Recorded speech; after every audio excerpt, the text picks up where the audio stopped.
The Baron home tonight. Red Baron Pizza microwave single. From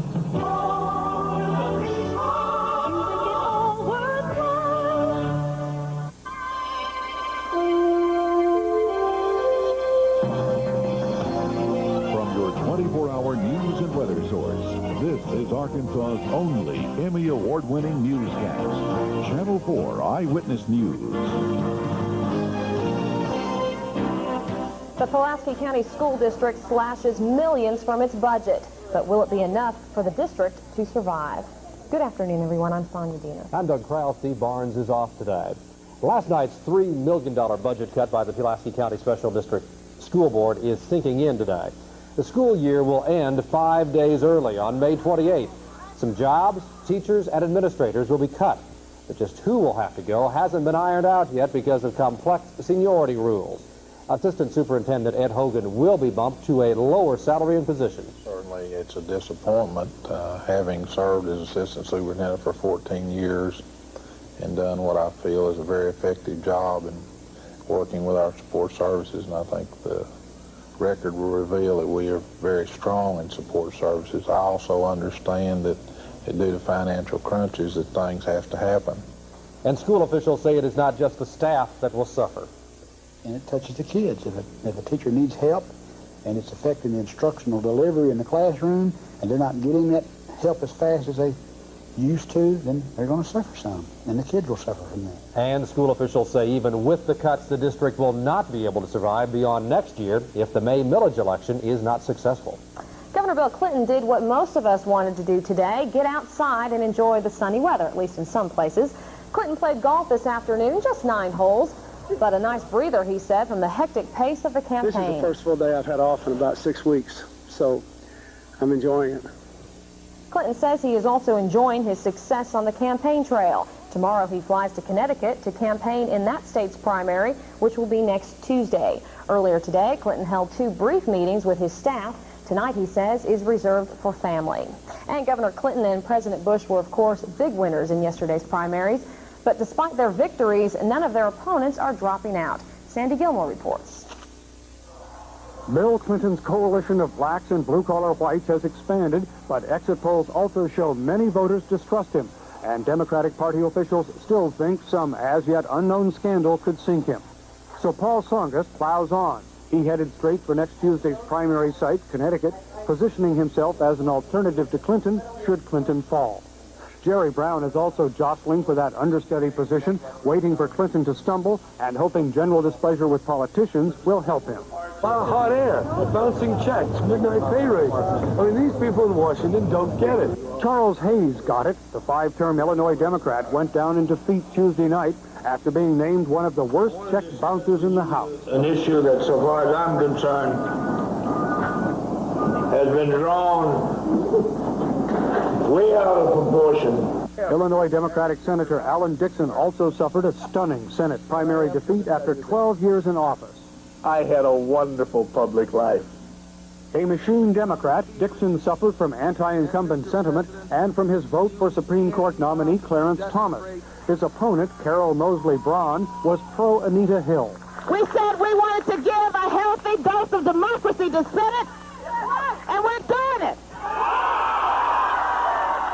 If Illinois was a test case for later elections, incumbents are in for a lot of trouble. And if the Clinton coalition continues to build, that trouble could include President Bush. Sandy Gilmore, NBC News, Washington. While we're updating the political front tonight, Pat Buchanan sounded a little less hopeful today following clear defeats yesterday in the Michigan and Illinois primaries. Buchanan arrived back in Washington this morning where he admitted he is unlikely to take the GOP nomination away from Bush, but he is still vowing to stay in the race. Buchanan today also said he'll not be running any more negative ads during this campaign. Here in Arkansas, Democrat Mike Gibson is thinking about running against Congressman Bill Alexander again.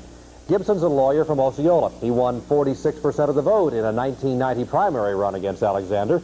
Gibson says he intends to do a little polling of his own before making any decisions, but he says he feels that die-hard Alexander supporters are rethinking that support after the disclosure that Alexander wrote 499 bad checks to the House Bank.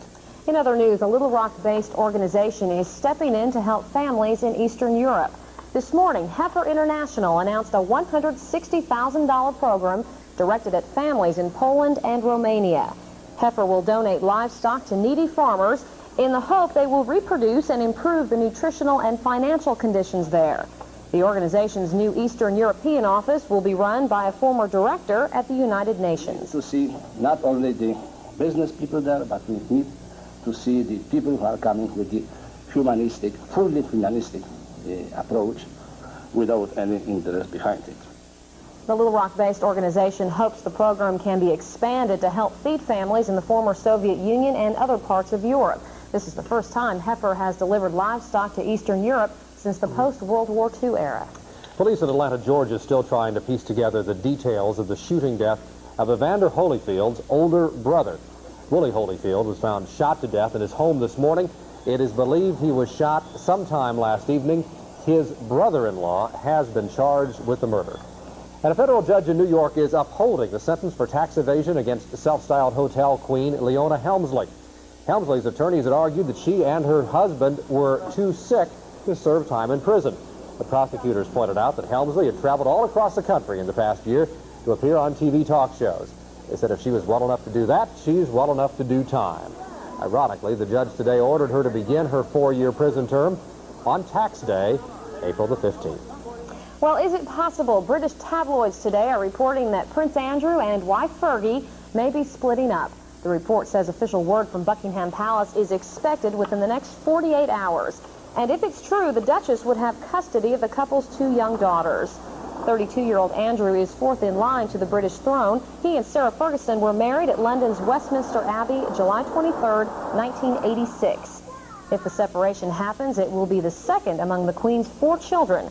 Her daughter, Princess Anne, and her husband, Mark Phillips, separated in 1989. Lives go under a microscope, don't they?